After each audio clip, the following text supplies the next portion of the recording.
Selamat pagi rekan-rekan ASN di seluruh Nusantara. Kembali lagi di kelas A14 kelompok 2. Bersama saya Haura dan narasumber kita hari ini Bapak Marcel. Halo Bapak Marcel. Pak. Halo Mbak Aura, selamat pagi dan halo rekan-rekan semua. Gimana kabarnya hari ini? Semoga tetap semangat dalam memberikan pelayanan yang terbaik bagi masyarakat.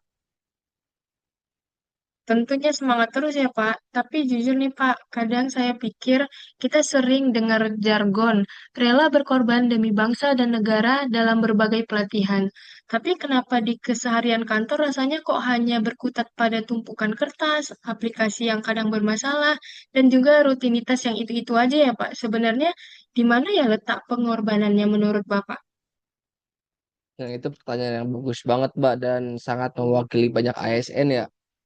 Jadi gini Mbak Aura, kalau menurut pengalaman saya selama saya menjadi ASN sampai saat ini dan yang saya tangkap menurut pribadi saya sendiri, pengorbanan dalam konteks ASN itu tidak selalu dengan sesuatu yang besar dan heroik seperti pahlawan-pahlawan kita yang telah gugur sebelumnya atau seperti yang kita lihat di film-film action, nggak begitu ya Mbak. Jadi justru dalam birokrasi pengorbanan seringkali hadir dalam hal atau bentuk yang sederhana seperti mengorbankan kepentingan pribadi demi menjaga integritas, mengorbankan kepentingan pribadi demi institusi, atau mengutamakan kepentingan negara demi kepentingan pribadi seperti itu, Mbak.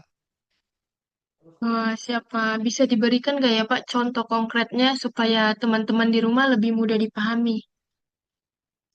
Contoh yang paling sederhana ya mungkin menolak gratifikasi ya, Mbak.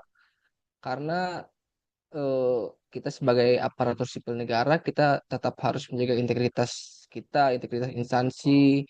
Jadi sebagai contoh ya, misalnya ada yang ingin memberikan imbalan atau upah kepada kita agar urusannya dipermudah, dipercepat, cepat selesai, secara manusiawi, pasti kita tergoda. Apalagi manusia kalau udah membahas tentang uang, pasti tergoda.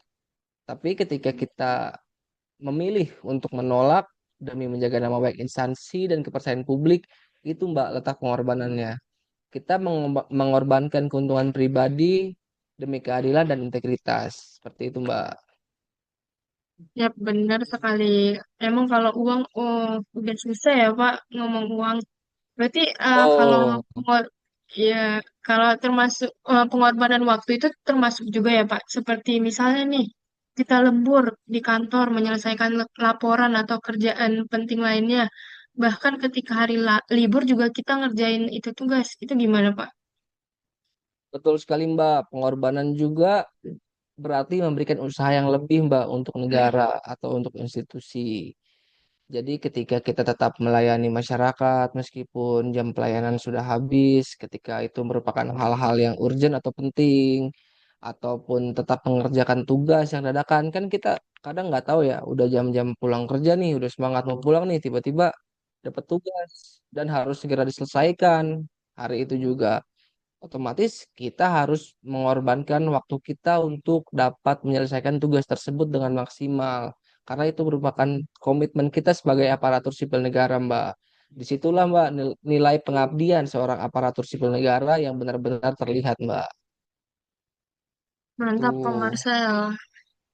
Nah, jadi Pak, ASN yang rela berkorban itu bukan hanya yang kompeten secara teknis ya Pak? Betul, Mbak. Kita sebenarnya tidak hanya membutuhkan ASN yang cerdas. Kita butuh ASN yang cerdas, Mbak. Kita juga harus menjadi ASN yang cerdas. Tapi yang menurut saya lebih utama memiliki loyalitas kita kepada instansi. Loyalitas itu bukan kepada individu, tapi kita tegak lurus kepada konstitusi dan kepentingan masyarakat. Kan perlu kita ingat juga nih, Mbak, apa yang kita terima ini semua berasal dari rakyat, dari masyarakat, sehingga udah sewajarnya dan sewajibnya kalau kita memberikan pelayanan terbaik atau memberikan yang terbaik bagi masyarakat, ke rakyat, ke masyarakat, ke lingkungan sekitar gitu, Mbak. Betul, betul, betul. Saya jadi semakin paham nih Pak. Berarti inovasi juga termasuk bentuk pengorbanan kan ya Pak? Misalnya kita berusaha membuat sistem yang lebih efisien agar pelayanan kepada masyarakat menjadi lebih cepat dan mudah. Itu juga termasuk ini kan ya Pak, bentuk pengorbanan. Betul sekali Mbak. Itu kan salah satu upaya kita ya untuk menyederhanakan birokrasi atau proses pelayanan, namun tetap meningkatkan kualitas pelayanan publik. Nah, itu adalah bentuk nyata kecintaan kita terhadap negara. Jadi, sebisa mungkin kita memberikan yang terbaik buat masyarakat dan berkontribusi langsung untuk mempermudah kehidupan masyarakat gitu, Mbak. Masya Allah, sangat membuka wawasan sekali Pak Marcel ini ya. Jadi ternyata setiap pekerjaan yang kita lakukan, teman-teman, sekecil apapun, itu memiliki makna yang besar bagi negara kita.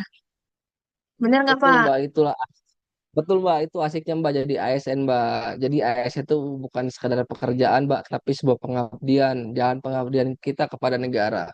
Gimana caranya kita mengabdi dengan tulus sampai masa purna bakti kita nanti, Mbak. Begitu, Mbak.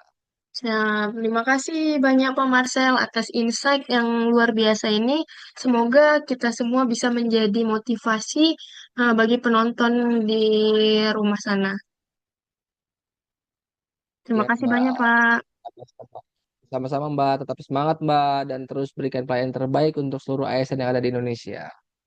Ya, untuk rekan-rekan ASN di seluruh Indonesia, tetap semangat ya menjalani dengan hati dan juga sampai jumpa di episode berikutnya. Dadah. Salam Salam berakhlak. berakhlak.